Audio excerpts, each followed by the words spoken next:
जी। तो आज के इस फेसबुक लाइव में आप सभी का फिर से एक बार आज के नए टॉपिक के साथ आपका स्वागत है। और आज का जो टॉपिक है वो है कि ये जो मैं है, जिसको हम मैं बोलते हैं या आत्मा बोलते हैं या अहम बोलते हैं, है ना। तो ये आखिर है क्या वास्तव में?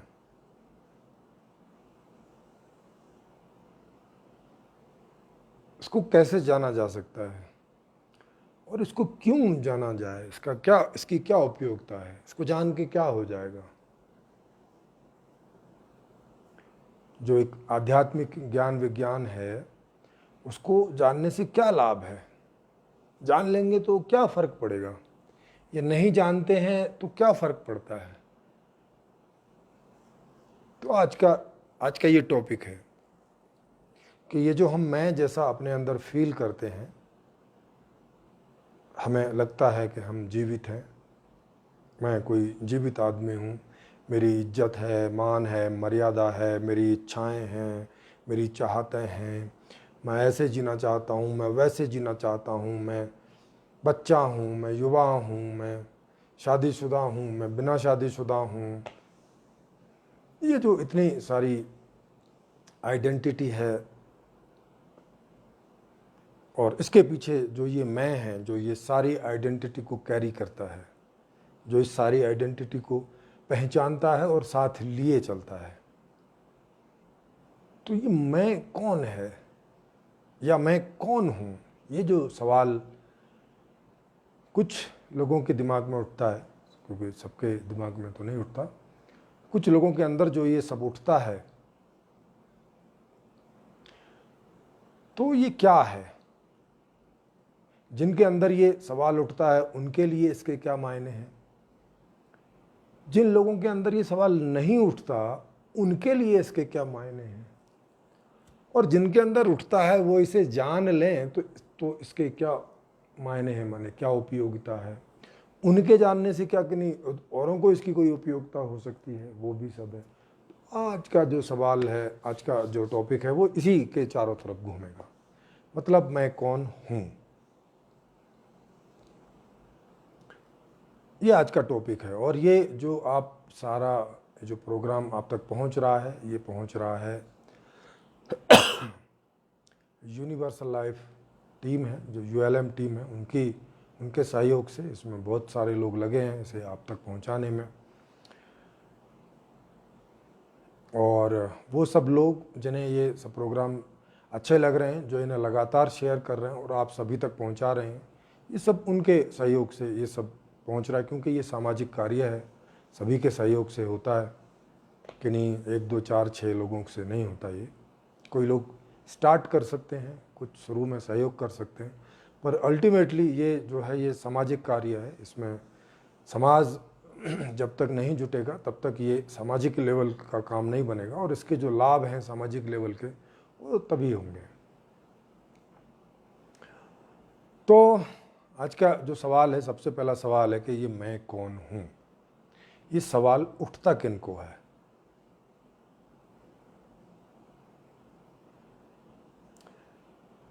तो सीधी सी बात है कि जब हम छोटे बच्चे होते हैं तब तो ये सवाल हमें उठता नहीं है। तब हमें क्या चाहिए होता है? हमें चाहिए होता है माँ का दूध चाहिए होता है, खाना पीना चाहिए होता है, सर्दी है तो कपड़े चाहिए होते हैं, माने अपने माता पिता की केयरिंग चाहिए होती है। फिर थोड़े से बड़े होते हैं, अगर स्कूल वगैरह मिलता है तो वो है, नहीं मिलता है तो आस पड़ोस घर इत्यादि से जो ज्ञान मिलता है उसी के आधार पे आगे चलते हैं। और बहुत सारे बच्चे ऐसे चलते हैं। उनमें से कुछ एक को ये सवाल खड़ा होता है कि भाई आखिर मैं कौन हूँ? वो जब अपने चारों तरफ देखता है, खुद में देखता है, तो देखता है आखिर ये मैं हूँ कौन?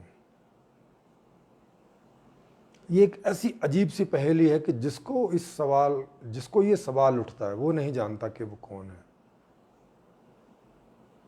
ये एक ऐसा चेतन है, ये एक ऐसा पदार्थ है जो चेतनता जैसे है, जो सोचता है, जो इच्छा करता है। उसके अंदर ये सब चीज़ें चल रही होती हैं। वो कुछ चीज़ों को देखता है, कुछ चीज़ों को देखने में उसे लगता है कि इसको तो मैं भोग लूँ और इसको तो मैं दूर कर दूँ, ये तो मुझे अच्छी लग रही है, ये तो मुझे अच्छी नहीं लग रही। ये वो विभिन्न प्रकार के व्यवहार देखता है अंदर मेरे विचार चलते हैं, देखता है मैं कुछ सीखता हूँ, देखता है मैं कहीं कहीं हठ धर्मिता करता हूँ, वो देखता है कि मुझे कहीं इज्जत बेइज्जती का भी बात होती है। मैंने बहुत सारे व्यवहार अपने अंतर जगत में वो देखता है और देखता है कि इतना सब जो चल रहा है ये क्यों चल रहा है, आखिर मैं हूँ कौन, हु एम आई, और ये सब किस लिए चल रहा है। ऐसे बहुत सारे सवाल ऐसे कुछ लोगों को खड़े होते हैं। जब सवाल खड़े होते हैं तो सीधी सी बात है, जब तक सवाल का जवाब नहीं आएगा तो उन्हें इसकी जिज्ञासा रहेगी, और जब तक नहीं आएगा तब तक कमी लगेगी, सेटिस्फैक्शन नहीं आएगा जीवन में। जो एक मज़ा आना चाहिए वो नहीं आएगा, एक कमी बनी रहेगी, असंतुष्टि बनी रहेगी अंदर, और इसकी खोज में वो लग जाएगा। उस समय में जो भी उसके तौर तरीके होंगे, बाहर से कोई तौर तरीके मिले होंगे उनका प्रयोग करेगा, नहीं होंगे तो अपने से कुछ उठापटक करेगा, अपने से कुछ खोजने खाजने की कोशिश करेगा, अपने से कुछ सोचने समझने का प्रयास करेगा।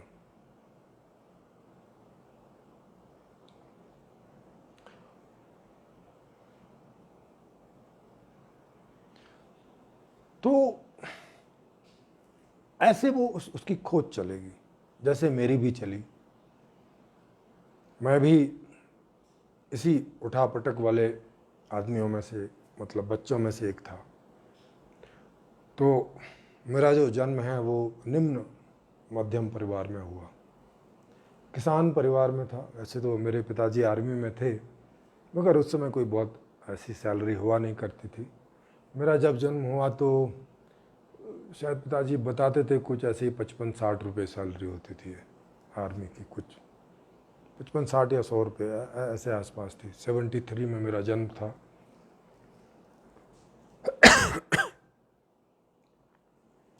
तो पिताजी तब, उनका जन्म था 43 का, तो तब वो आर्मी में लगे थे। तो शुरू में ऐसे ही सैलरी होती थी, शायद 70 रुपये 75 रुपये कुछ इसी तरह की थी। तो उससे कुछ खास होता नहीं था। थोड़ी सी ज़मीन थी और बड़ी फैमिली थी, माने जॉइंट फैमिली थी। चाचा ताऊ फूफा फूफी फूफियाँ वगैरह आती जाती रहती थी ज़्यादा। वो 6 महीने वहाँ रहती थी ससुराल, तो 6 महीने यहाँ रहती थी। वहाँ ऐसा ही रिवाज था। तो बड़ी फैमिली थी, और खाने पीने को भी एकदम वैसा नहीं मिलता था जैसा बच्चे लोग चाहते थे। आपस में भी घर के जो लोग थे उनमें मनमुटाव होता रहता था, कोई ना कोई बात पे उनमें मीन मेक होता रहता था, लगता रहता था। कभी कभी कोई लोग कई महीने आपस में बात नहीं करते थे। घर के ही सदस्य रहते एक दूसरे के साथ ही थे, बात नहीं करते थे, नाराज़ हो जाते थे। बाहर अड़ोसी पड़ोसियों से भी झगड़ा रहता था कोई ना कोई बातों पे लेके। माने ऐसा माहौल मुझे दिखता था, और ये माहौल मुझे बहुत असहज करता था। ये माहौल मुझे परेशान करता था, मुझे बड़ा ऑड लगता था।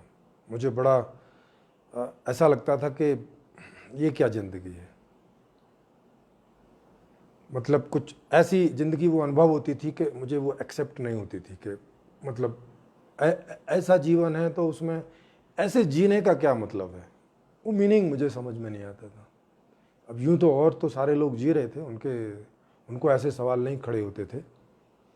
तो जब मुझे ये सवाल खड़े होते थे तो मैं अपने दादा से, या कुछ घर में पढ़े लिखे लोग थे, कुछ पढ़ रहे थे 8वीं 10वीं में, कुछ फूफी वगैरह, कुछ चाचा वगैरह, कोई 12वीं 13वीं में थे, ऐसे पिताजी से तो ज़्यादा बात करने का मौका मिलता नहीं था क्योंकि वो आर्मी में थे और साल में एक आध 2 महीने की छुट्टियां आते थे, फिर चले जाते थे और उन छुट्टियों में भी उनके बहुत सारे कुछ काम होते थे, उनको पूरा करना।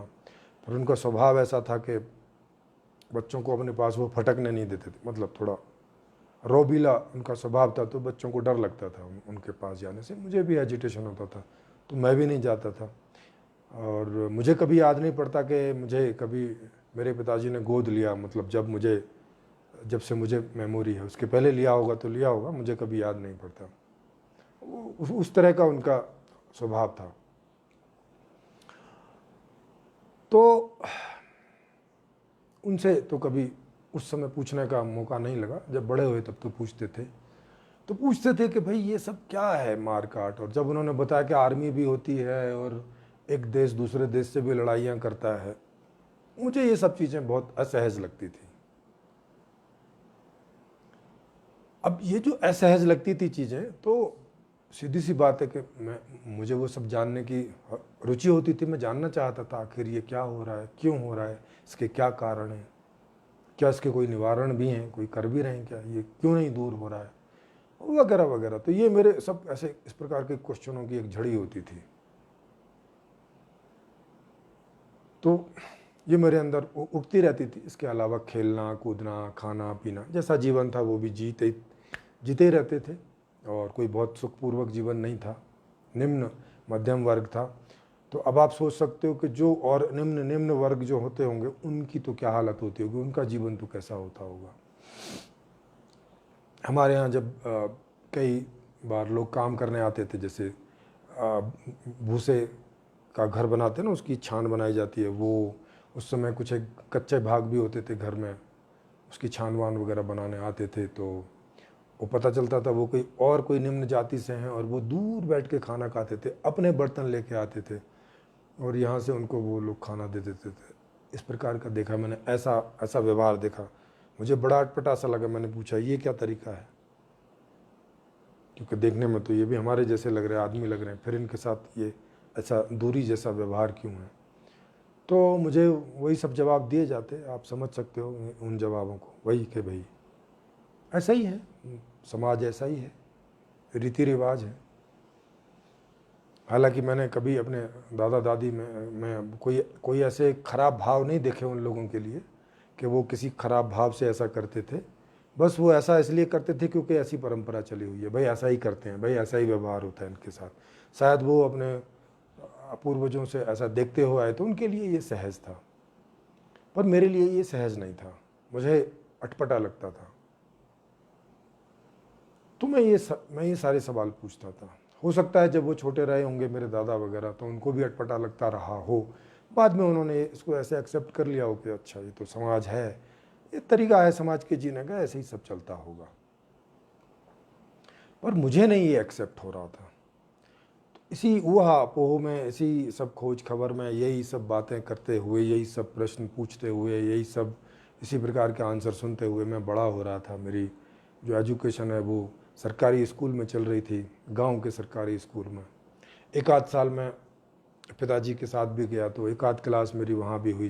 जालंधर का मुझे याद है, जब उनकी पोस्टिंग जालंधर में थी तो वहाँ मेरी शायद एक क्लास हुई, कोई पहली क्लास या ऐसा, हाँ शायद पहली क्लास थी वहाँ पे। उसके बाद में मेरी गांव में ही रही। तो वहाँ कुछ एक टीचर अच्छे थे, शायद सबके लिए नहीं रहे हों पर मेरे लिए अच्छे थे। मैं उनकी बड़ी आदर करता था, सबका पैर छूता था, क्योंकि मुझे ऐसा कहा जाता था कि गुरुजन बहुत बड़ी चीज़ होती है, उनके पैर वैर छूने चाहिए। ऐसा मुझे मेरे घर से भी कहा गया, और कोई साधु वगैरह भी लोग हमारे गांव में आते रहते थे, वो भी ऐसा उपदेश करते थे। तो मैं इन चीज़ों को फॉलो करता था, और शायद इस वजह से मुझे जो टीचर हैं वो कुछ ज़्यादा ही उत्सुकता से पढ़ाते थे, ज़्यादा शायद प्रेम से पढ़ाते थे। तो इस प्रकार से मेरी शिक्षा दीक्षा होती रही, और जितनी शिक्षा दीक्षा होती रही उतने ही सवाल और गहरे होते गए, सवालों की संख्या बढ़ती गई, सवाल और तीव्र होते गए। इस प्रकार से सब होता चला गया। तो मैं तकरीबन जब बड़ा होता गया तो 20-21 साल का रहा हूँगा मैं, और भी उसके पहले का। तो मैं जब बुद्धिमान लोगों से अपने सवाल पूछा करता था। तो अंत में उन्होंने बोला, कई सारे लोगों ने, कि भाई आप जब तक आत्मज्ञानी नहीं बनोगे, इस मैं को नहीं जानोगे, तुम कौन हो इस बात को नहीं जानोगे, तो तुम्हें ये सब समझ में नहीं आएगा। हम तुम्हें समझाते भी रहें और समझा भी रहें, तुम समझ भी नहीं रहे हो, तो तुम्हें ये सब समझ नहीं आएगा कि ये दुनिया ऐसी क्यों है, कर्म के क्या सिद्धांत हैं, परमात्मा ने ऐसा क्यों बनाया है, और वटरम बटरम उनके अपने ऐसे जस्टिफिकेशन होते थे। तो अब जब मैं चारों तरफ से भाई ऐसा बोला जाए, तो बच्चा तो था ही, तो मैंने सोचा ठीक है भाई, ये आत्मज्ञान को भी पूरा करो, ये मैं कौन हूँ इसको भी लगो। तो मुझे ये क्वेश्चन बाद में उठे, कई कई कई लोगों को ये क्वेश्चन शायद शुरू में उठ जाते होंगे, क्योंकि मेरा ये मूल क्वेश्चन नहीं था कि मैं कौन हूँ। मेरा मूल क्वेश्चन था कि ये जो सब उठा पटक ऊट पटांग, मार पीट, गाली गलौच, ये जो द्वेष, ये सब मार कटाई, ये सब गाली जो होता है, ऐसे बुरे बुरे व्यवहार, ये सब काहे के लिए, क्यों एक आदमी दूसरे आदमी से करता है, इसके पीछे क्या मतलब है, ये ऐसी दुनिया बनाने का क्या मतलब। मेरे मूल सवाल वो थे। मेरा मूल सवाल ये नहीं था कि मैं कौन हूँ, पर ये बाद में उन लोगों ने मुझे ये सवाल बना दिया। उन्होंने मुझे इस दौरे पे लाके खड़ा कर दिया कि अब या तो मैं कौन हूँ पहले इस बात को जानूं, और या उनसे बात करना छोड़ दूं। तो संयोग से मेरे साथ एक घटना घटी, क्योंकि मैं साधुओं में आता जाता रहता था। तो दिल्ली में था उस समय, कोई शायद 26 साल की मेरी उम्र रही होगी। तो एक काले बाबा हुआ करते थे साउथ के, और उनका नाम था स्वामी मुक्तानंद करके।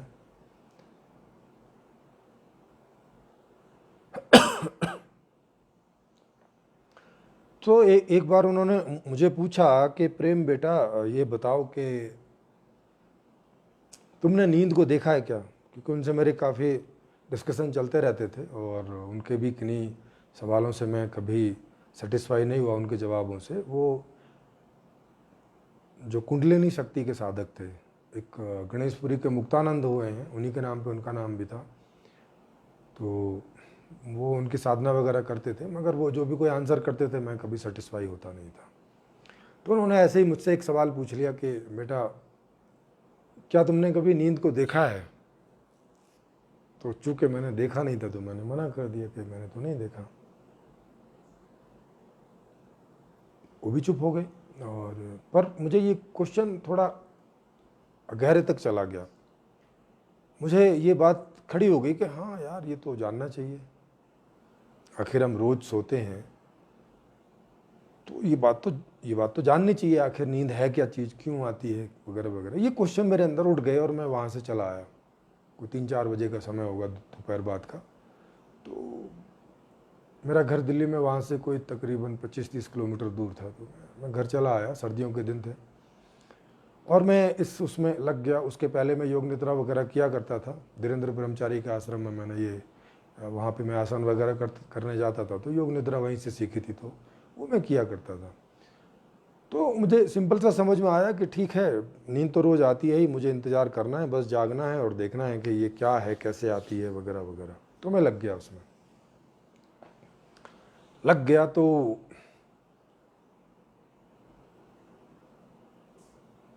पहली रात निकली, दूसरा दिन निकला, फिर रात निकली, फिर दिन निकला, फिर रात निकली, फिर दिन निकला, मुझे नींद नहीं आई। अब मैं नींद के इंतज़ार में, और नींद नहीं आ रही है। ऐसी कोई थकावट भी नहीं हो रही थी, मतलब ऐसा कुछ महसूस हो रही थी, हाँ हल्का फुल्का सा लगने लगा था आँखों में, क्योंकि इतना तो पहले से पता था कि नींद आती है तो आँखें पलकें भारी हो जाती हैं, है ना, कुछ ऐसा हो जाता है। तो क्योंकि ऐसा हल्का सा जब भी कुछ होता तो मैं एकदम और सजग हो जाता, और वो सिम्टम भी चले जाते। आँखें भारी हो रही हैं, ये बात, आँखों का भारीपन हट जाता। ऐसे 3 दिन 3 रात होता रहा। चौथा दिन भी निकल गया, कोई नींद नहीं आ रही है। चौथी रात में पैरों की तरफ से वो ऐसे सुन्न होना शुरू हुआ, मतलब वो जैसे कोई पैरों की तरफ से कोई चद्दर को खींचे धीरे धीरे, बहुत धीरे धीरे, और ऐसे करके ऊपर लाने के लिए करे, ऐसे लाते हैं ना हम लोग। तो वो बस थोड़ा सा ही खिंचा था तो मैं एकदम सजग हो गया, क्योंकि ऐसे ऐसे होके घुटने तक ही आया था। तो मैं एकदम सजग हो गया, अरे ओह ये नींद है। जैसे ही सजगता बढ़ाई तो वो नींद फिर चली गई। थोड़ी देर के बाद फिर आई, क्योंकि 3 दिन 3 रात हो गए थे तो थोड़ी बहुत थकान तो हो ही गई थी, तो नींद जो है वो थोड़ा सा जोर मार रही थी, लेकिन वो शरीर को नींद आ रही थी और मैं जाग रहा था। फिर यहाँ तक चुतड़ों तक आई तो और मैं सजग हो गया, आ रही है, फिर चली गई।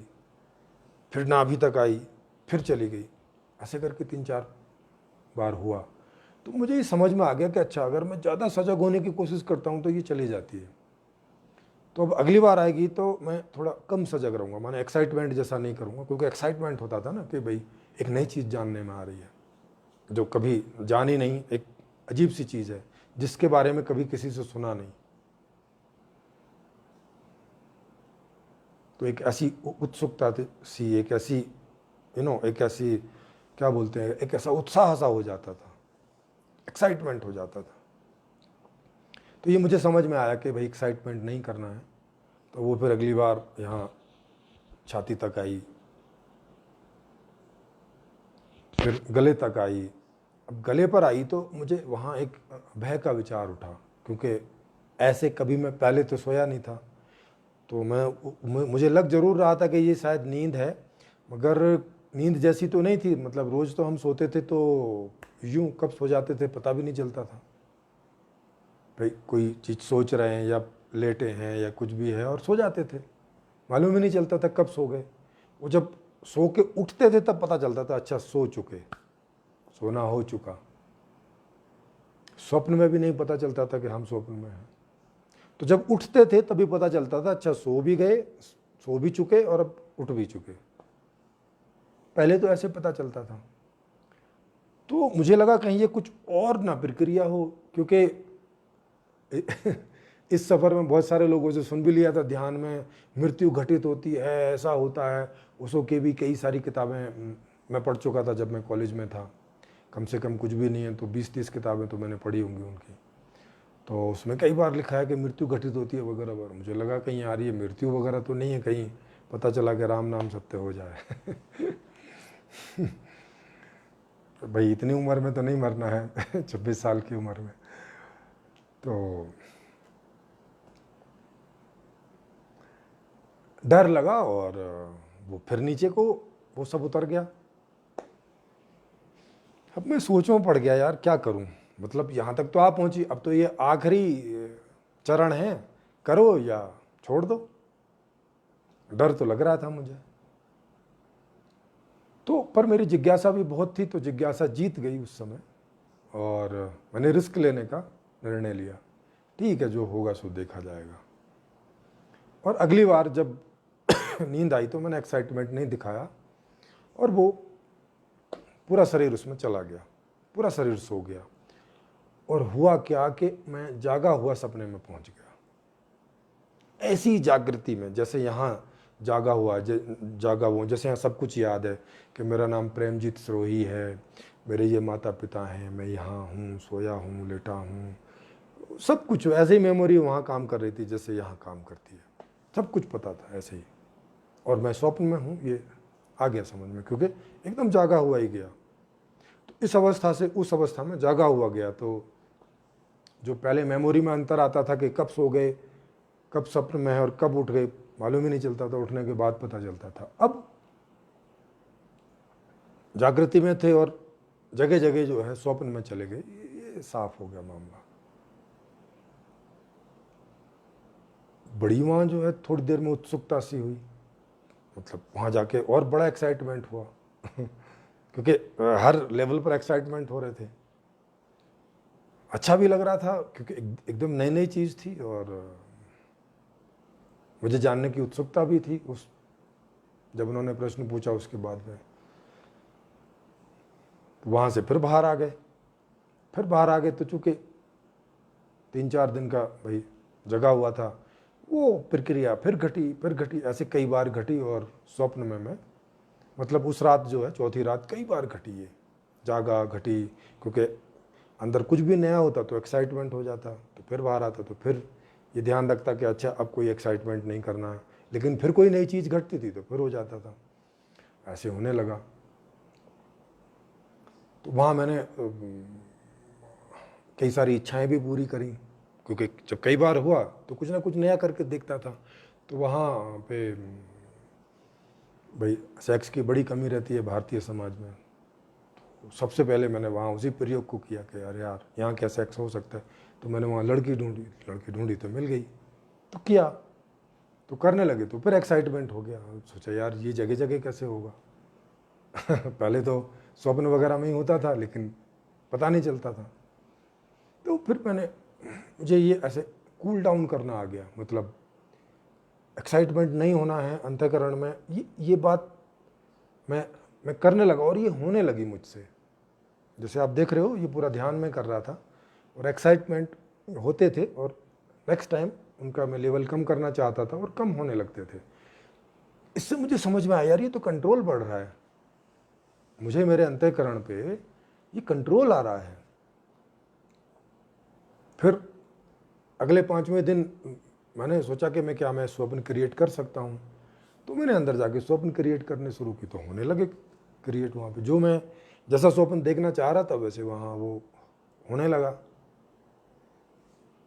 मैंने कहा यार ये भी एक मतलब एक अलग आयाम है।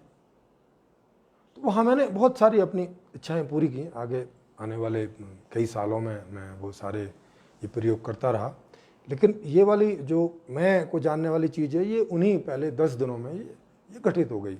मैं 4 दिन के बाद में उन काले बाबा के पास गया और मैंने बोला कि मैंने नींद को तो जान लिया। तो मैंने बताया, लेकिन उन्होंने मुझे मेरा भरोसा नहीं किया। वो बोले कि नहीं ऐसे थोड़ी होता है। तो मैंने कहा फिर आपने मुझसे पूछा क्यों था। बोले मैंने तो इसलिए पूछा था, तुम बड़े हाजिर जवाब थे, तो मैं सोचा इस सवाल का क्या जवाब दोगे। तो मैं कहा क्या सोच के बैठे थे आप। बोले मैं तो ये सोच के बैठा था कि तुम ये बोलोगे कि भाई नींद को कैसे जाना जा सकता है, और जब आदमी सो जाएगा तो भला कैसे जानेगा जब सो गया। तो नींद को तो कभी जाना ही नहीं जा सकता।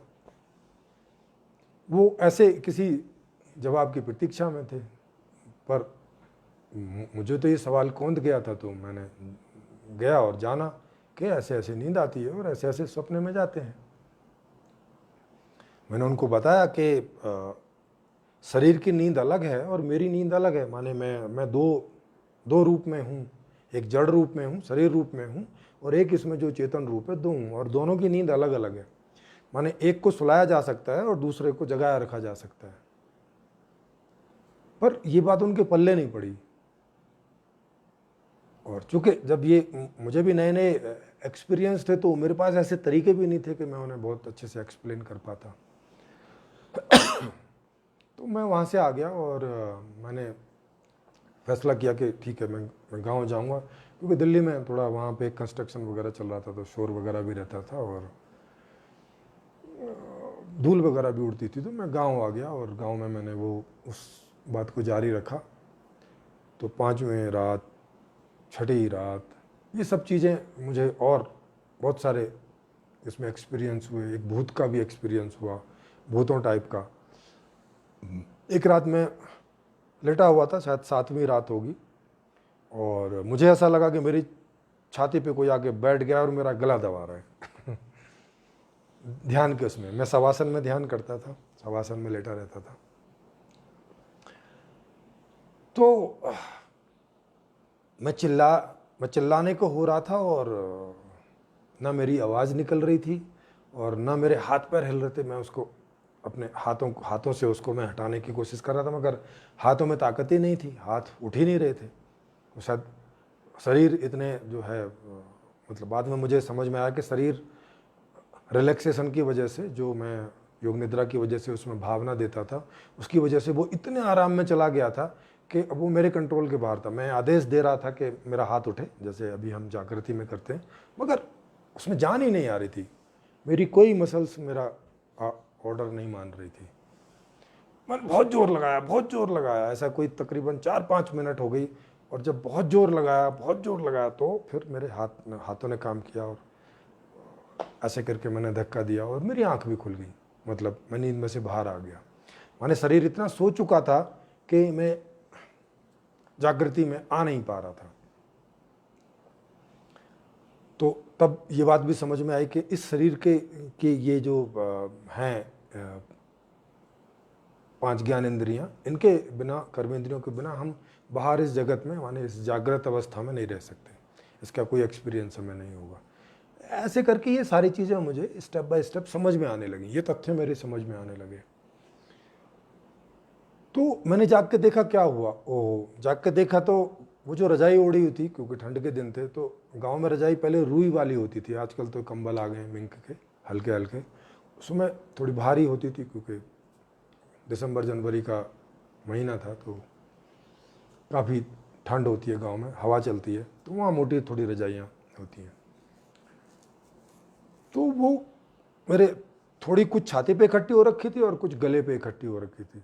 मुझे मुंह ढक के सोने की आदत नहीं थी, तो वो यहीं पे आके इकट्ठी हो जाती थी और कुछ छाती पे इकट्ठी हो रखी थी। तो तब मुझे समझ में आया, ओहो, हमारा जो सबकॉन्शियस है वो इन चीज़ों को ऐसे करके हमें प्ले करता है स्वप्न में।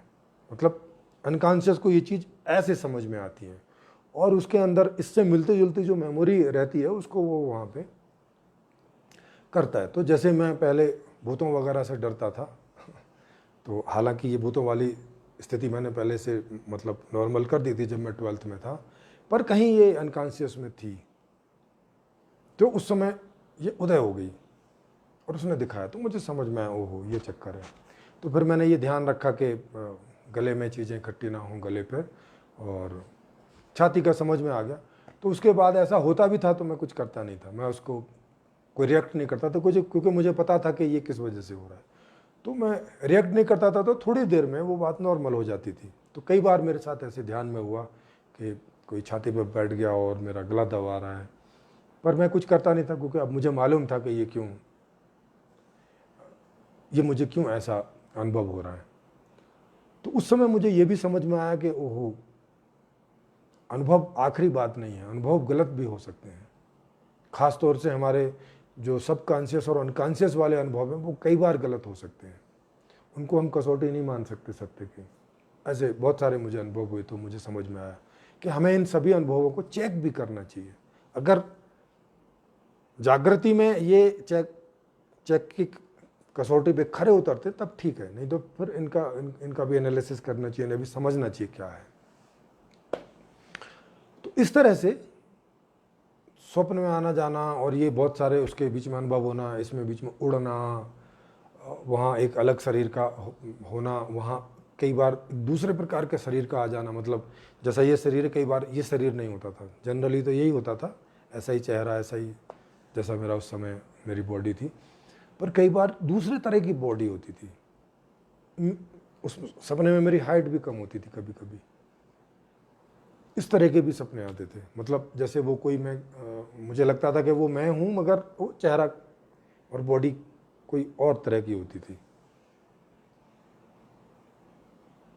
इस तरह के बहुत सारे अनुभव होते थे, तो इनसे मुझे बहुत चीज़ें समझ में आ रही थी। तो सातवीं रात थी। 7वीं रात में मुझे वहाँ पे ये बात उठी कि भाई अगर इस सपनों को बंद किया जाए तो क्या होगा, तो क्या मैं जाग जाऊँगा या कुछ और होगा। तो मैंने सपनों में जो इंटरेस्ट लेना बंद कर दिया। मुझे वहाँ समझ में आया कि अगर मैं इसमें इंटरेस्ट लेना बंद कर दूँ तो ये स्टॉप हो जाना चाहिए, ऐसा करके लॉजिक समझ में आया। तो मैंने इंटरेस्ट करना वहाँ बंद कर दिया और थोड़ी देर बाद में 5-10 मिनट में ही वो सपने जो हैं वो ऐसे जैसे रेलगाड़ी निकलती आगे से दर्र करते हुए निकल गए और पीछे छोड़ गया। पीछे कोई स्वप्न नहीं था और मैं जागा भी नहीं था, माने मेरी जागृति भी नहीं हुई और स्वप्न भी समाप्त हो गया। अब वहाँ मैं अकेला था और जो मेरी बॉडी थी स्वप्न में वो भी विलीन हो गई, वो भी नहीं थी वहाँ पर। और मैं अपने आप को वहाँ जो एक अंधेरा आकाश जैसा था, मैं अपने आप को वो अनुभव कर रहा था। ऐसे बॉडी नहीं अनुभव कर रहा था जैसे हाथ है पैर है, ऐसा करके अनुभव कर रहा था जैसे मैं आकाश ही हूँ, ऐसा करके मुझे अनुभव आया। तो वो रहा मेरा जो भी कुछ सेकंड। अब ये एक और नया अनुभव था, तो वहाँ भी इस बात को एक्साइटमेंट हुआ और थोड़ी उलझन भी हुई कि ये क्या है। बाहर आ गया, जाग गया। तो मुझे समझ में आया कि ये क्या है, माने जस्ट मैं जैसा अनुभव है ये। फिर बाद में और कई तरह के अनुभव हुए। 10वें दिन लगभग अनुभव हुआ कि मैं जिस कमरे में था, तो उस कमरे में मैं मेरे शरीर से निकला और छत से ऊपर निकल गया, मैं उड़ गया छत से ऊपर। मुझे छत से ऊपर होके और सब कुछ आसपास का सब दिख रहा था। इस तरह का नया अनुभव था। तो फिर मेरी आंख खुली, तो मैं स्वप्न से बाहर आया, तो मैंने सोचा यार ये क्या था। पर ये चीज़ें मुझे बाद में धीरे धीरे, क्योंकि मैंने इन चीज़ों पर चिंतन मनन किया और बहुत सारे एक्सपीरियंस को सामने रखा, और तो इन चीज़ों को मैंने समझा कि ये क्या है। तो पता चला कि स्वप्न ही था। वो जो कमरे की जो स्थिति थी पूरी की पूरी, वो मेरे साथ ही जागृति में वहाँ चली गई, मतलब क्योंकि जगह हो ही गया तो ये सारी वहाँ चली गई, और वहाँ सपने में ही ऐसा वो कमरा क्रिएट हो गया, और उसमें मैं ऊपर से देख रहा हूँ। मतलब वो रियलिटी नहीं थी कि मैं सच में कोई शरीर से बाहर निकल के या इतना बड़ा होके मैं उन चीज़ों को देख रहा था। अरे तो फिर मुझे ये सब चीज़ें समझ में आई। जो दूसरे लोग मुझे इस प्रकार के अपने अनुभव बताया करते थे कि वो उड़ गए, शरीर से निकल गए। मुझे कई बार ऐसे भी अनुभव हुए शरीर से निकलने के कि ये मेरा एक शरीर पड़ा है और मैं अलग से देख रहा हूँ कि वो मैं मर गया, ये शरीर मेरा है, और फिर मैं उसमें घुस जाता, और फिर पता चला ये तो सारे स्वप्न थे। फिर मैंने वो सब चेक भी किया कई बार, क्योंकि क्या होता था ध्यान में कि कई बार वो जहाँ मैं ये ध्यान कर रहा होता था, वो एच कमरा और वहाँ की चीज़ें सब ऐसे ही बन जाती थी स्वप्न में। तो मैंने स्वप्न में उनमें से कुछ चीज़ों को उठा के एक जगह से दूसरी जगह रखा, ये जानने के लिए कि ये क्या सच में ये वो वाला कमरा है या उसका ये डेमो तैयार हो गया और यहाँ ऐसा होता है। तो जब मैं ध्यान से बाहर आया तो देखा कि चीज़ें तो जहाँ थी पहले वहीं की वहीं रखी थी। मैंने स्वप्न में जो मैंने उठा के वहाँ से वहाँ रखी, उससे कुछ हुआ नहीं। तो इससे ये सिद्ध हो गया कि इसकी कॉपी वहाँ बन रही है, इमेज बन रही है, वास्तविकता नहीं है ये। तो मुझे ऐसे बहुत सारे अनुभव मुझे हुए। लगभग जो ध्यान में लोग बहुत सारे अनुभव करते हैं और मुझे वो बताते थे, तो मुझे समझ में आ रही यार ये तो सारे अनुभव स्वप्नवत है, इसमें तो कोई वास्तविकता है नहीं। तो फिर ये इन अनुभवों को इतना जोर जोर लगा के क्यों बोलते रहते हैं, इतना ग्लोरी करके क्यों बोलते हैं? ये तो बस इतना ही है कि हम आम आदमी हर रोज स्वप्न देखता है। भाई हमने ध्यान में जाके स्वप्न देख लिया, लेकिन स्वप्न तो स्वप्न है, वास्तविकता तो हो नहीं सकती।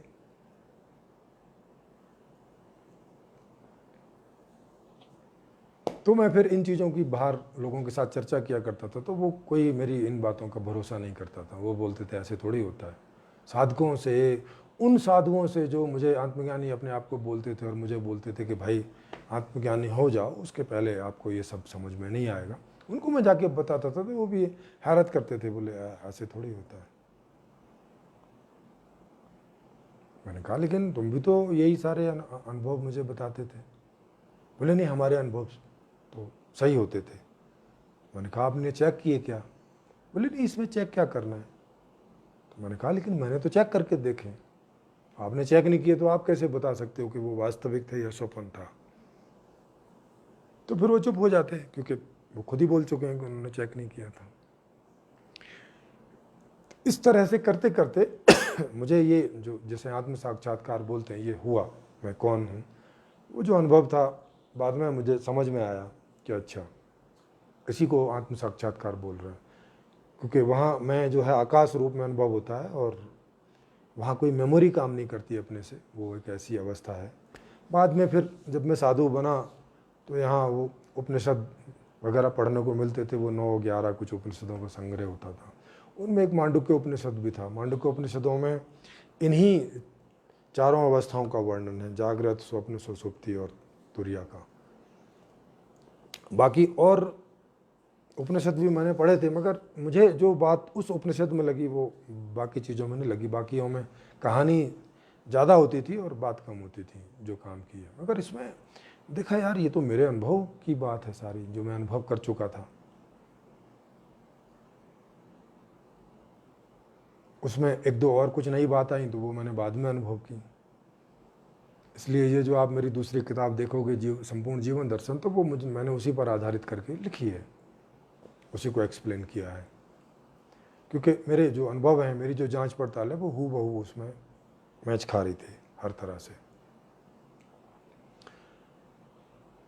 तो इस मैं को मैंने जाना, लेकिन मैं को जानने के बाद भी मेरे किसी सवाल का जवाब नहीं मिल रहा था। मेरा मूल सवाल था कि ये जीवन का उद्देश्य क्या है, ये जिसने भी बनाया है क्यों बनाया है, या अपने आप बनाया तो क्यों बनाया ये इतना ऊट पटांग टाइप की दुनिया, इतनी परेशान करने वाली दुनिया, इतनी परेशान रहने वाली दुनिया, एक दूसरे को ही हम कूं और मारपीट और ये सब चल रहा है, काहे के लिए?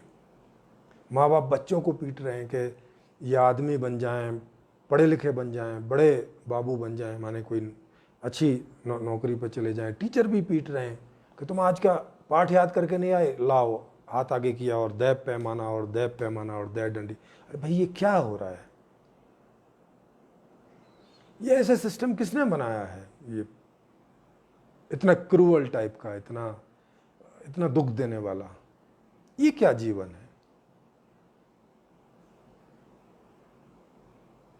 मेरा मूल सवाल तो वो था, उसका जवाब मुझे नहीं मिलता था। तो मैं फिर भी मैं साधु बना इसी बात के लिए कि लोगों ने बोला कि भाई जाओ, गुफाओं कंदराओं में बड़े बड़े साधु बैठे हैं और सालों से ध्यान भजन इत्यादि सब कर रहे हैं, वो आपके सवालों के जवाब दे सकते हैं। तो हमने लो चलो ठीक है।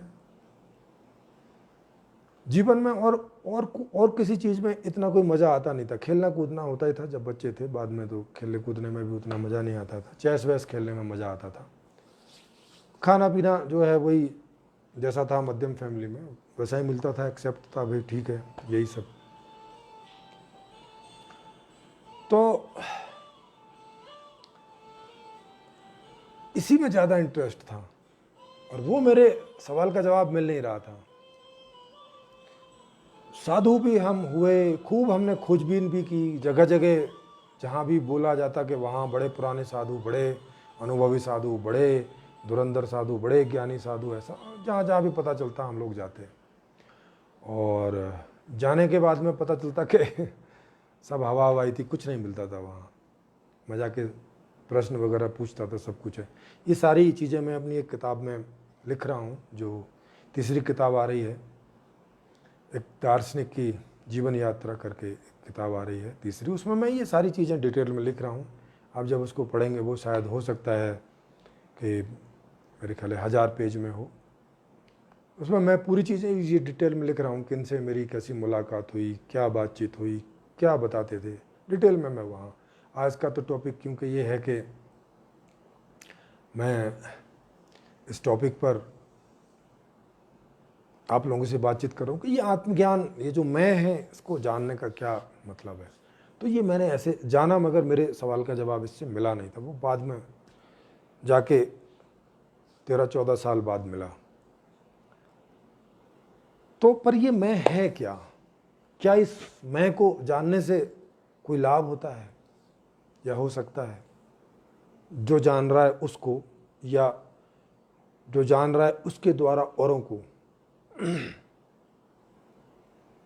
तो मैंने देखा कि कई सारी चीज़ें तो हो रही थी। जैसे अंतःकरण पर कंट्रोल आ रहा था, क्योंकि मैं बहुत गुस्से वाला आदमी था इसके पहले। आदमी मतलब लड़का था गुस्से वाला। और मैं जब भी ये झगड़े वगड़े चीज़ें थी, मुझे बड़ा इरिटेशन होता था। और मैं जब भी कोई ऐसी बात करता था, मैं बहुत गुस्से में आके बात करता था। मैं कहा क्या, और जब भी कोई मेरे सामने कोई ज्ञानी जैसा बनता था और वो सवालों के जवाब नहीं दे पाता था, मुझे बड़ा इरिटेशन होता था उस पर। और मैं उसको एक तरह से धिक्कारता था, यार तुम काहे के ज्ञानी हो, ना तुम्हें इन सवालों का पता, ये सब क्या हो रहा है ना ये सब पता, काहे के ज्ञानी बन रहे हो, क्या मतलब है तुम्हारे ज्ञान फ्यान का फालतू का। बहुत बहुत गुस्से वाला था। तो इसके बाद में मुझे अपने अंतःकरण पे कंट्रोल हुआ। मैं गुस्सा कहीं करता भी था तो वो कंट्रोल होता था, मैं जानबूझ के करता था, कहीं कोई मुझे ज़रूरत पड़ती थी सामने वाले को उकसाने के लिए या सामने वाले को जांचने के लिए कि इसके अंतःकरण की क्या स्थिति है, ऐसे ऐसे। तो अंतःकरण पे काफ़ी हद तक मेरा उस समय कंट्रोल आया और वो बढ़ता ही जा रहा था। एक ये भी चीज़ थी कि जैसे दुख तो आते ही थे जीवन में, मगर जैसे मुझे पता चला कि अच्छा ये दुख है तो मैं उसको रोक देता था। वो मेरे अंदर गुणान्वितम नहीं होता था कि ऐसे अंदर गया और वो रुक नहीं रहा है और जहाँ जहाँ जहाँ जहाँ सब चल रहा है। नहीं, जैसे आया अंदर और मैं स्टॉप कर देता था, नहीं मुझे नहीं चाहिए, और वो रुक जाता था। और जो सुख वाली चीज़ें वो मैं होने देता था, वो होती रहती थी अंदर। ये इस तरह के फ़र्क पड़ रहे थे। मतलब मेरी पर्सनैलिटी इस तरह की हो रही थी कि मुझे जितने भी मानसिक बौद्धिक ऐसे कोई भी दुख होते थे तो वो मैं उन्हें सीज कर देता था, मैं उन्हें रोक देता था। वो केवल मेरे अंदर सूचना बन के रहते थे। आया, मुझे अनुभव हो गया और मैंने रोक दिया। मैं उनको जीता नहीं था।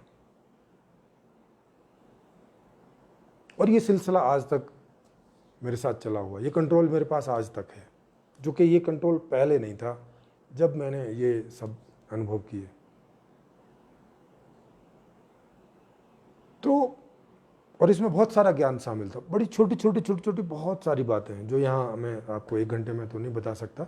कुछ एक महत्वपूर्ण चीज़ें मैं बता रहा हूँ। जैसे ये एक रहस्योद्घाटन है कि हमारे अंदर 2 प्रकार की नींद होती है।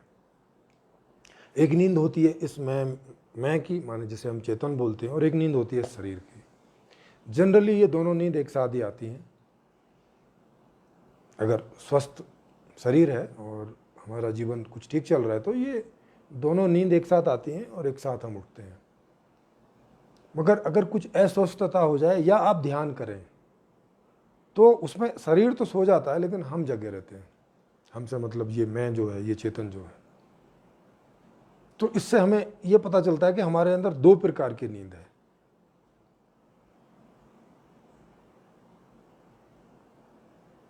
इस तरह की मेमोरी किस अंदर एक अवस्था है जिसमें मेमोरी काम नहीं करती अपने आप। आप चाहो कोई प्रश्न उठाओ, आप चाहो तो काम करती है, नहीं तो नहीं करती।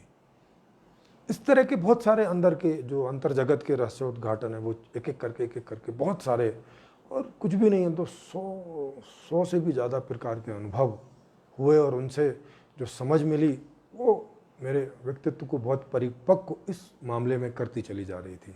ये लाभ हो रहे थे, मगर फिर भी मुझे मेरे सवालों के जवाब नहीं मिल रहे थे जो मेरे मूल सवाल थे। बाकी बहुत सारे सवालों के जवाब हो रहे थे, मैं जान रहा था खुद के बारे में ये सब चीज़ें।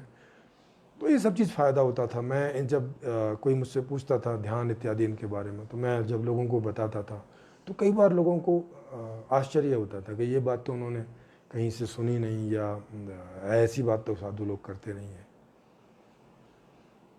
तो धीरे धीरे मैं ये भी सोचने लगा कि ये बातें कैसे मैं बताऊं ताकि लोगों को समझ में आए, क्योंकि शुरू में उनके सिर के ऊपर से जा रही थी।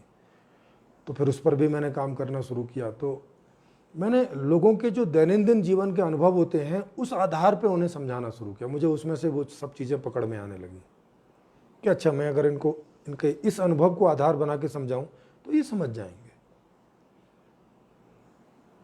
उन्हें भी वैसे ही लगा। मेरे जो कई साथी थे उन्हें भी ये सब बातें समझ में आती हैं अगर मैं वैसे समझाता। इस तरह से मैंने दैनंदिन जीवन के उदाहरणों को लेके उन चीज़ों को समझाना शुरू किया तो लोगों के समझ में आना शुरू हो गया। ऐसे करके मैं इन चीज़ों को सीखता जा रहा था, समझता जा रहा था। तो ये इस तरह के फ़ायदे हो रहे थे मुझे, और दूसरों को भी मैं फ़ायदा पहुंचा पा रहा था कुछ एक हद तक, लेकिन सबको नहीं। जिनका इसमें इंटरेस्ट होता था उनको ही। तो शुरू में कुछ एक ही गिनती के 3-4 लोग थे जो जिनको मुझ में लगता था कि मैं कुछ ठीक बोल रहा हूँ, मैं उन्हें कुछ पकड़ होती थी, क्योंकि वो भी सब ध्यान तो करते रहते थे। तो कुछ बातें उन्हें समझ में आती थी। अभी आज तो मैं ऐसी स्थिति में हूँ कि मैं पूरे अंतर जगत के पूरे ज्ञान को आपको जो आपके दैनंदिन जीवन का अनुभव है उसी आधार पे पूरे को समझा सकता हूँ। और मैंने ऐसा किया भी है। 30 दिन का मैंने शिविर लगाया था ऑनलाइन, उसके सारे ऑडियोज़ रिकॉर्डेड हैं।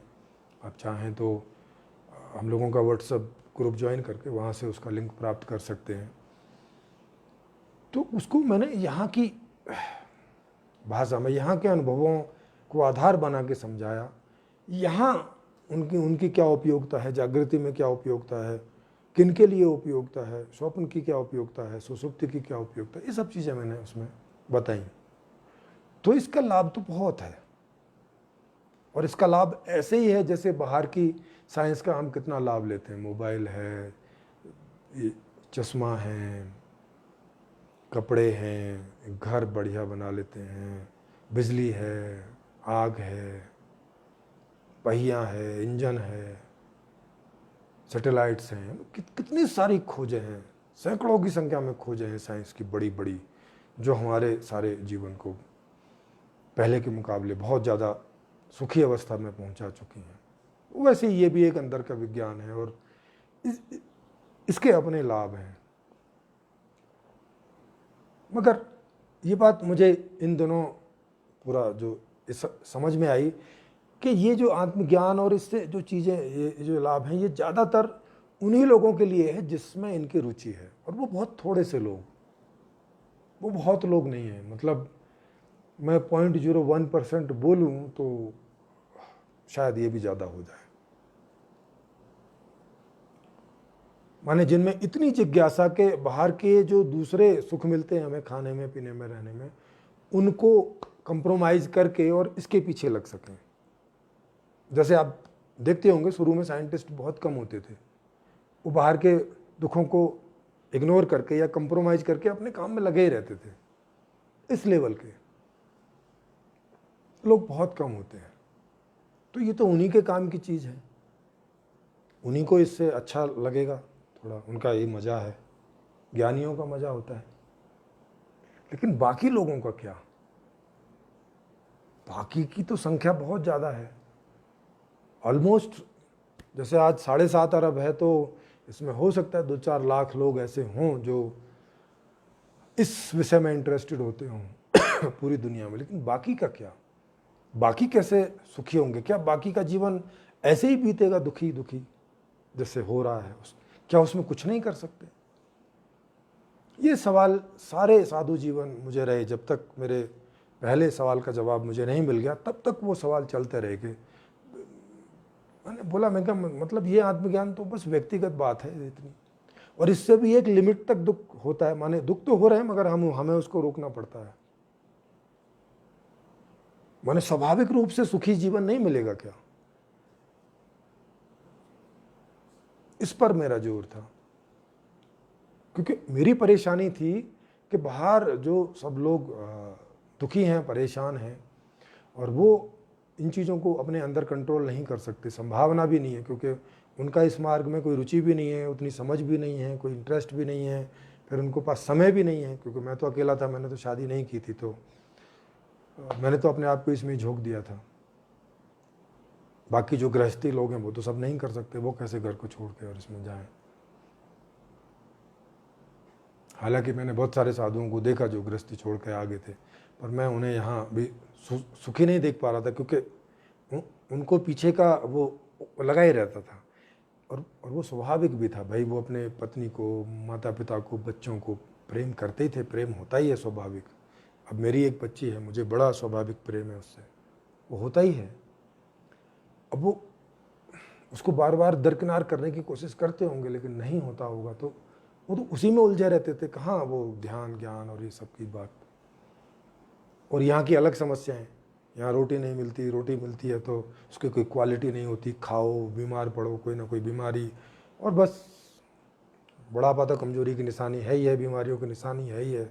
कुछ 5-10 साल आपके निकले और बस आप बूढ़े हो गए, और फिर घसटते रहो। ये क्या लाइफ है? तो मेरा सवाल तो मुख्य रूप से ये था। तो आज का जो टॉपिक है कि ये जो मैं है, ये मैं क्या है, तो इन सब चीज़ों से जो मैं समझा, तो ये मैं कुछ ऐसे करके, जैसे आप ये बॉडी देख रहे हैं, ये पूरी बॉडी है, इस बॉडी में बहुत सारे अंग हैं, जैसे हार्ट है, फेफड़ा है, किडनी है, लिवर है, आंतें हैं, नाक, कान, ये सब अंग हैं। इस खोपड़ी में अंदर भी एक ब्रेन है जिसमें जिसमें भी बहुत सारे छोटे छोटे पार्ट हैं जिन्हें अभी साइंस ओपन भी नहीं कर पाई, माने समझ भी नहीं पाई है। जो थोड़ा बहुत समझ पाई है उनके नाम हैं, बाकी और बहुत सारी चीज़ें हैं, जब खोजी जाएंगी तो उनके नाम भी आएंगे। तो इसमें मुझे क्या अनुभव के तौर पे क्या समझ में आता है कि ये जैसे मैं फील करता हूँ कि मैं हूँ, इसका भी कोई ऑर्गन है सिर में जो ये मैं के फंक्शन को फंक्शनिंग करता है। जैसे नाक सांस लेने को करती है, फेफड़ा सांस को लेके और ऑक्सीजन को अंदर डाल के और वहाँ से कार्बन डाइऑक्साइड बाहर निकाल के ये सब काम करता है। जो हृदय है वो ब्लड को पंप करता है, जो किडनी है वो फिल्टर करती है ना। ऐसे ऐसे ही सेल्स के भी अपने काम है, डीएनए के भी अपने काम है। ऐसे मतलब शरीर में कुछ भी ऐसा नहीं है जो बिना काम वाला हो, सबकी अपनी फंक्शनैलिटी है।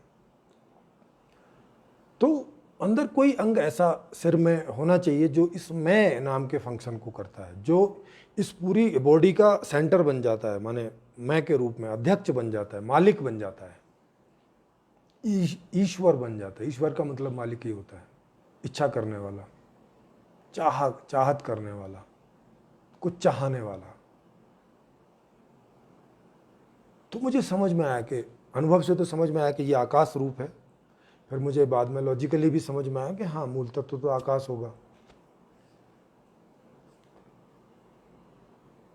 फिर मुझे समझ में आया अच्छा इसके फंक्शन क्या है। इसके फंक्शन, सबसे पहला फंक्शन है कि ये विश करता है, इच्छा करता है। ओ, इच्छा कैसे करता है? इच्छा ये ऐसे करता है कि ये चीज़ों का अनुभव करता है। अच्छा, इच्छा किस चीज़ की करता है? सुखी होने की इच्छा करता है मूल रूप से। सुखी किन किन चीज़ों से होता है? जब विषयों के संपर्क में ये आता है तो उनमें से जिन विषयों के साथ इसकी मैचिंग होती है, माने इसे अच्छा लगता है, उन विषयों में ये सुखी होता है। जिन विषयों में इसकी मैचिंग नहीं, उनमें दुखी होता है। या जिन विषयों की मैचिंग है वो ना मिले तो दुखी होता है। ये सब ऐसे ऐसे करके सब समझ में आया, इसके फंक्शन समझ में आया। अच्छा, ये पहले विश करता है, जिस विषय का विश करता है अगर वो, तो फिर उसके बारे में थिंकिंग करता है, सोचता है, विचार चिंतन मनन करता है कि कैसे इसको पाया जाए, क्योंकि विषय तो बाहर है। अगर उसकी पहुंच में है तो ले लेता है, उसके लिए कोई विचार चिंतन मनन नहीं चलता। अगर नहीं है तो चिंतन मनन विचार चलता है कि भाई कैसे पाया जाए इस बात को। उसके लिए पैसे चाहिए तो कहाँ से पैसे आए, तो क्या करे, ये पूरी उसके लिए थिंकिंग, प्लानिंग, इमेजिनेशन, ये सब चलता है। और ये करके मिल जाए तब भी ठीक है, अगर फिर भी ना मिले, बहुत सारी अड़चने हों, तो ये अंदर एक ऑटो प्रोसेसर हो जाता है और चलते रहता है। और बीच बैकग्राउंड में एक चिंता भी रहती है कि मैं इतनी मेहनत कर रहा हूँ फिर भी ना मिला तो, क्योंकि कई बार मेहनत से भी नहीं मिल रहा है, तो फिर चिंता भी होने लगती है। तो ऐसी चीज़ें, एक लेवल के ऊपर दूसरा, दूसरे के ऊपर तीसरा, ऐसे करके अंदर चिंता भी पैदा हो रही है, सफरिंग भी हो रही है, दुख भी हो रहा है, और नहीं मिल रहा तो हो रहा है। फिर ऐसा बेकार सा जीवन जी के शरीर में कई कमियां हो रही हैं, बीमारी भी हो रही है, फिर उसके दुख अलग से, कई प्रकार के ऐसे ऐसे करके जीवन चल रहा था। ये सब समझ में आता, ओहो, ये ऐसे चीज़ें एक दूसरे से जुड़ी हैं।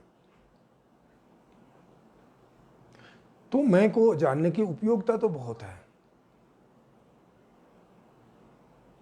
और इससे बाद में मुझे मेरे पहले सवाल का जवाब भी मिला कि भाई इस जीवन का क्या उद्देश्य है, तो पता चला सुखी होना है और कुछ भी नहीं है। मूल में एक ही उद्देश्य है कि बस सुखी होना चाहता हूँ, I want to be happy. मैं दुखी नहीं होना चाहता, केवल और केवल सुखी होना चाहता हूँ, बस यही मेरी मूल इच्छा है।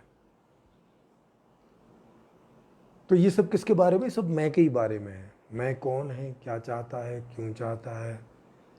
तो सवाल आया कि अच्छा क्यों चाहता है भाई सुखी होना। समझ में आया कि और क्या चाह सकता है, सुखी होने के अलावा कुछ दूसरा है नहीं जो हम चाह सकें। सुखी होना का मतलब है कि कुछ चाहा और उसकी पूर्ति हुई, मतलब सुखी होए।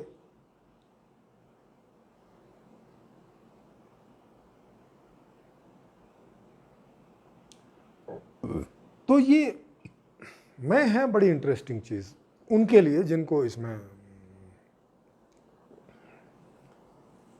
इंटरेस्ट है। अच्छा, फिर साधुओं को ऐसा भी कहते हुए सुना मैंने कि अगर सब मैं को नहीं जाना तो जीवन बेकार है। लेकिन लेकिन ये मुझे ठीक नहीं लगा, क्योंकि सब तो जान नहीं सकते, तो मतलब सबका जीवन बेकार है? नहीं, मूल बात है सुखी होना। हाँ, कुछ लोगों का सुख इसमें भी है कि वो खुद को जाने, जिन्हें ये सवाल खड़ा होता है, जिनके लिए ये इंटरेस्ट का विषय है। जिनके लिए सवाल नहीं पैदा होता, जिनके ये इंटरेस्ट का विषय नहीं है, तो उनके लिए कोई मतलब नहीं है इस बात से। लेकिन उनका जिस चीज़ में इंटरेस्ट है तो उनका सुख उसमें है। तो मेन बात सुख की है। जैसे छोटा सा बच्चा है, उसका सुख खिलौने में है, खेलने में है, खाने में है, पीने में है, गोद में बैठने में है, वो ऐसा ऐसा सब करने में है। माता पिता के साथ तुतलाती हुई आवाज़ में बात करने में है, एक ही बात को 10 बार दोहराने में है, उनका मजा है अपना। तो मैंने देखा कि जन्म से लेके और मृत्यु तक बात सारी मजे की है, बात सारी सुख की है। तो ये बात फाइनल हो गई कि अच्छा, सब सारा चक्कर सुख का है, तो सबको सुख मिल क्यों नहीं रहा है?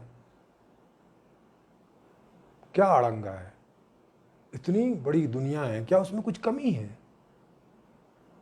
क्या बनाने वाले ने, या जो भी ऑटोमेटिक सिस्टम से भी बना होगा, अब धरती पे हम पैदा हो गए हैं, तो क्या धरती में सुख के संसाधनों की कमी है क्या, जो हम सब सुखी नहीं हो सकते?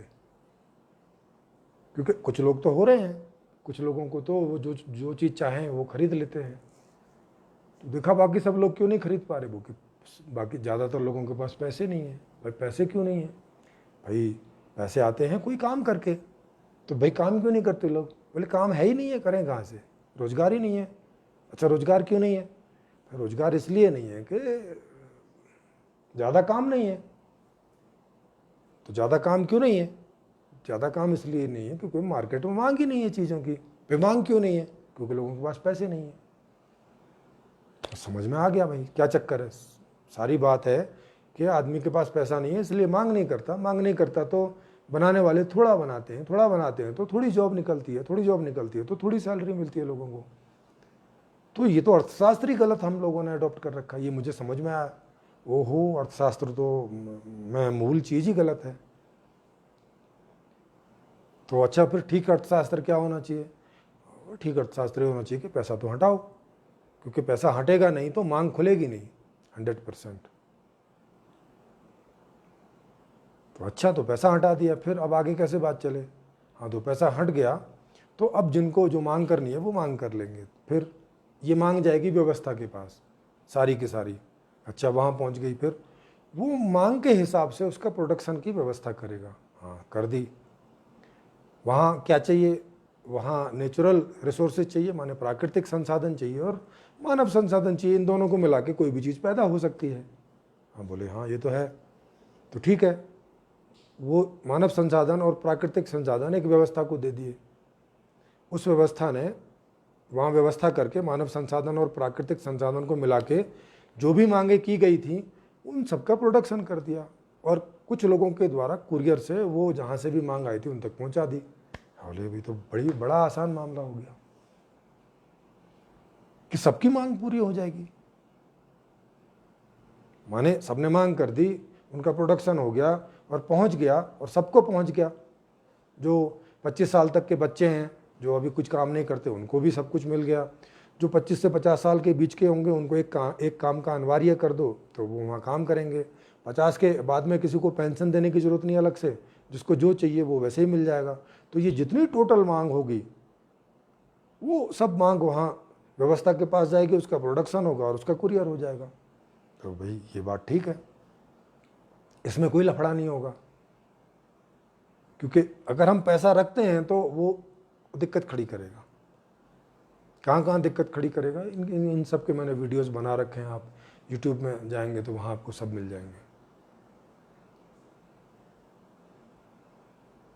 ऐसे कर करके अर्थशास्त्र निकल आया। अच्छा, फिर क्वेश्चन उठा के, अच्छा अगर व्यवस्था भ्रष्टाचारी निकली, उसने मांग नहीं ली, उसने काम करने से इनकार कर दिया, अब इसका क्या सॉल्यूशन है? तो बोला कि अच्छा ठीक है, जो सत्ता की पावर है वो वहां से हटा के जनता में कर दो। जनता में कर दी। अब तो उनको करना पड़ेगा, नहीं भी चाहते होंगे तो भी करना पड़ेगा, क्योंकि कंट्रोल सारा जनता के पास है और जनता तो चाहेगी कि उनकी मांग पूरी हो। अच्छा, उनमें क्या अड़ंगा हो सकता है, वो काम क्यों नहीं करना चाहेंगे? तो पता चला कि काम करने का भी अपना सुख होता है। तो इसमें मैंने एक सिस्टम सेट कर दिया कि उनकी योग्यता के अंतर्गत उनकी रुचि का काम उनको दिया जाए, भाई जिस जो करने में उन्हें मजा आता है। तो अब अगर उनकी रुचि का काम उनको दिया जाएगा तो वो उसको अच्छे से क्वालिटी में करेंगे और उनको मजा भी आएगा और प्रोडक्शन भी हो जाएगा। माने आम के आम और गुठलियों के दाम। उनको कोई सैलरी देने की जरूरत है नहीं, क्योंकि सैलरी से तो आप चीजें ही खरीदते हैं, तो चीजें तो आपको सब मिल ही जा रही हैं जो भी चाहिए। ऐसे करते करते, ये एक बहुत लंबी कहानी है, माने 2013 के अंत से नवंबर दिसंबर से ये शुरू हुई और 2018 में जाके वो पुस्तक पूरी हुई, जो ये संपूर्ण समाधान है। ऐसे निकलते निकलते निकलते निकलते ऐसे करके नया अर्थशास्त्र निकल आया, नया राजनीतिक शास्त्र निकल आया, नया शिक्षा शास्त्र निकल आया, नया पारिवारिक मॉडल निकल आया, नया सामाजिक मॉडल निकल आया और नया दर्शन पूरा निकल आया। ये 6 के 6 जो विषय हैं ये पूरे नए निकल आए, एकदम बिल्कुल अलग तरह के। और इसका ताना बाना मैंने पूरा ऐसा बुन दिया कि इस व्यवस्था में कोई दुख पैदा ही नहीं होगा। जो जो व्यवस्था वाले दुख हैं वो कोई दुख पैदा नहीं होगा और सारे सुख पैदा होंगे, जितने भी उस समय की साइंस एंड टेक्नोलॉजी के आधार से संभव होते होंगे, सबके लिए। वो भी कोई कंपटीशन नहीं रहेगा, कोई इन्वेस्टमेंट नहीं होगा, कोई व्यापार नहीं है, कोई उद्योग नहीं है, कोई ईर्ष्या, कोई द्वेष, कोई ऐसी कोई चीज वहां पैदा नहीं होगी। इवन आदमी झूठ तक नहीं बोलेगा। ऐसी व्यवस्था, वो ऐसा ताना बाना उसको आप पढ़ेंगे तो आपको वो समझ में आएगा। तो ये सब मैं कैसे करके निकाल सका? खुद को जानने से ये सब निकाल सका। खुद को जानने से मुझे पता चला कि मैं कौन हूँ, मैं क्यों हूँ, मैं किस लिए हूँ, मैं कब कैसी स्थिति परिस्थितियों में क्या व्यवहार करता हूँ, मूल में मैं क्या हूँ और शाखाओं पर किन परिस्थितियों के कारण मैं कैसा दिखता हूँ, कैसा बन जाता हूँ। ये जो पर्सनैलिटी है ये क्या चीज़ है, इस पर्सनैलिटी का क्या उपयोग है। तो आप देख रहे हैं कि मैं को जानने का बहुत बड़ा उपयोग है। ये मैं को जानने से ही मैं इतनी सारी चीज़ों को खोज सका, ऐसी एक व्यवस्था खोज सका जो अगर आ जाएगी तो ये सबको लाभ करेगी। अभी तक जितने लोग जुड़ चुके हैं उनको व्यक्तिगत लेवल पर आज की भी खराब व्यवस्था में काफ़ी सारे जो मेंटल स्ट्रेस हैं, जो मेंटल जो वो रहते हैं, उनमें उन सबको फ़ायदा मिला है। आप उनसे जब मिलेंगे पूछेंगे तो आपको मालूम चलेगा। और वो 30 दिन का जो शिविर था संपूर्ण जीवन दर्शन के ऊपर, उसमें शायद 27वें 28वें दिन में लोगों ने अपने बताया है कि उनको ये इस शिविर में उनको क्या क्या लाभ हुए, क्या क्या चीज़ें पहले से उनके अंदर बदल गई और उन्हें समझ में, वो भी स्वाभाविक रूप से।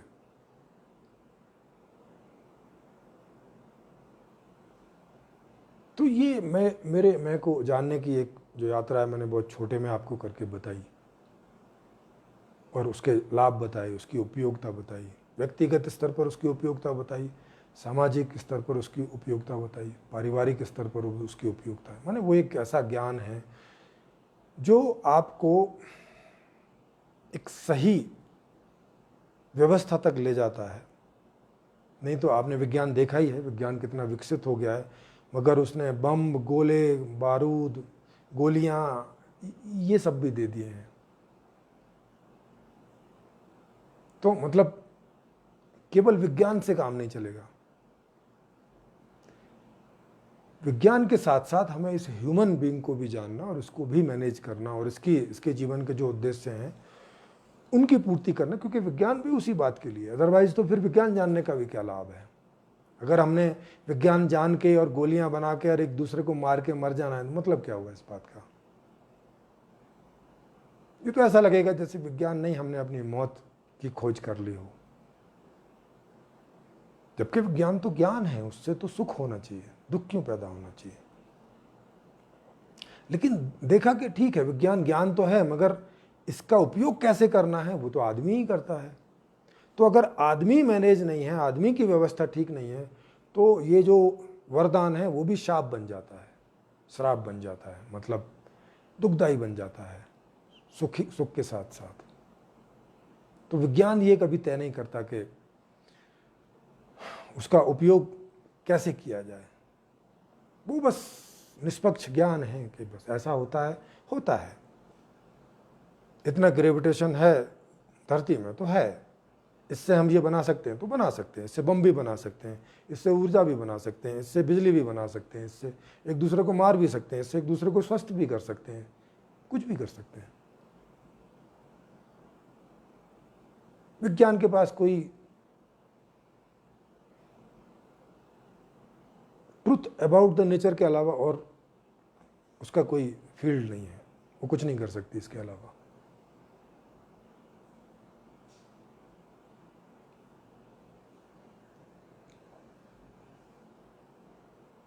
तो ये आप समझ गए होंगे कि मैं माने क्या, आत्मज्ञान माने क्या, इसके क्या उपयोगिता है, इसके क्या फ़ायदे हैं, जो करे उसको क्या फ़ायदा है, जो ना करे उसको उससे क्या फ़ायदा है, ओवरऑल व्यवस्था में इससे कुछ फ़ायदा है। तो ये इसके ऐसे ही फ़ायदे हैं, जैसे एक साइंटिस्ट खोज करता है किसी चीज़ की तो उसको तो एक एंजॉय मिलता ही है, बौद्धिक एंजॉय, और उस ज्ञान से सारे समाज को भी लाभ मिलता है, क्योंकि उसकी वो टेक्नोलॉजी में चेंज होता है, फिर लोगों तक पहुंचता है, उसकी उपयोगिता में पहुंचता है, लोग उसका लाभ उठाते हैं। ऐसे ही ये फील्ड भी ऐसा ही है कि इसे जो खोजता है उसको तो एक बौद्धिक आनंद मिलता ही है, खोज सुख मिलता ही है। इससे जो बहुत सारी चीज़ें निकल के आती हैं उसका प्रभाव व्यवस्था पर पड़ता है, पर्सनैलिटीज पर पड़ता है, मैनेजमेंट पर पड़ता है, वैसी व्यवस्था निकलती है, फिर उससे औरों को लाभ मिलता है, सबको। ये भी ऐसा ही ज्ञान विज्ञान है। बाद में इसका ज्ञान मेडिकल के क्षेत्र में भी मिल सकता है, उस पर मैं अभी लगा हुआ हूँ थोड़ा, जितना मुझे समय मिलता है अभी। तो ये एक सेल्फ को जानने की बात है, सेल्फ रियलाइजेशन कि क्या लाभ हैं, क्या उसकी उपयोगिता है, क्या उससे हो जाता है। तो ये अभी देखते हैं आपके कुछ, अगर इस बारे में कोई प्रश्न वगैरह हों तो।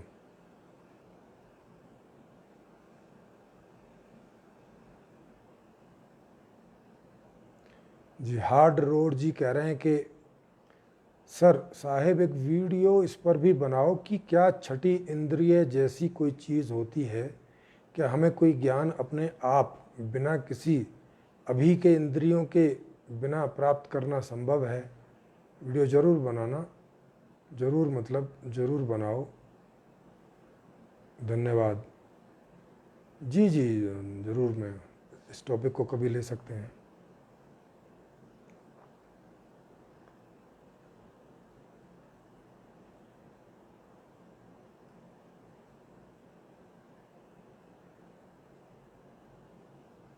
जी और क्या है जी, बाकी तो कोई सवाल नहीं है, बाकी तो सब लोग शुभकामनाएं दे रहे हैं आज के टॉपिक की। तो आज के इस सेशन में आप सभी का स्वागत और धन्यवाद, और अगले उसमें फिर किसी नए टॉपिक के साथ आपसे रूबरू होऊंगा और उस पर अपनी बात रखूंगा। आप कुछ उस पर पूछ सकते हैं, जान सकते हैं। आप सभी का फिर से धन्यवाद।